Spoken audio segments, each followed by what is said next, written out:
Le comté de Newaygo dans le Michigan est l'un des nombreux comtés américains avec une forme géométrique. C'est un rectangle quasi parfait. En dehors de cela, c'est une région très rurale. Et en général, les habitants des grandes villes, comme celles de Grand Rapids ou Détroit, se rendent dans ce coin pour décompresser, en faisant du camping, ou alors en pêchant. D'ailleurs, la pêche est vraiment une activité phare du coin.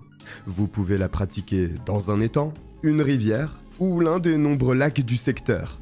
Au nord du comté se trouve un lac minuscule, du nom d'Oxford. Bon, c'est loin d'être le plus beau des lacs. Les alentours sont un peu boisés, mais pas vraiment verts.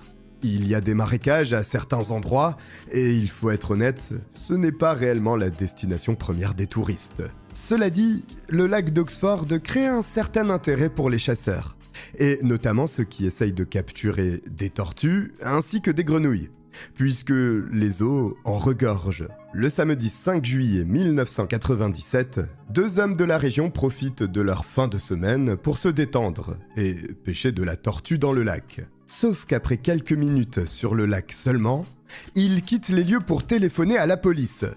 Leur partie de pêche a été interrompue par un cadavre flottant au milieu de l'eau. Des enquêteurs de police sont évidemment envoyés sur place immédiatement. Il faut bien reconnaître que cette situation est hautement inquiétante dans ce coin des États-Unis. Les décès sont relativement rares, mais un accident n'est pas impossible non plus. Depuis la rive, les policiers observent un objet flottant au milieu de l'eau. Les pêcheurs leur expliquent donc qu'il s'agit du cadavre qu'ils ont aperçu. S'ils sont convaincus que c'est une dépouille, c'est tout simplement parce qu'ils ont pu voir de très près le corps lorsqu'ils étaient dans leur embarcation au milieu du lac. Les enquêteurs montent dans la barque des pêcheurs et se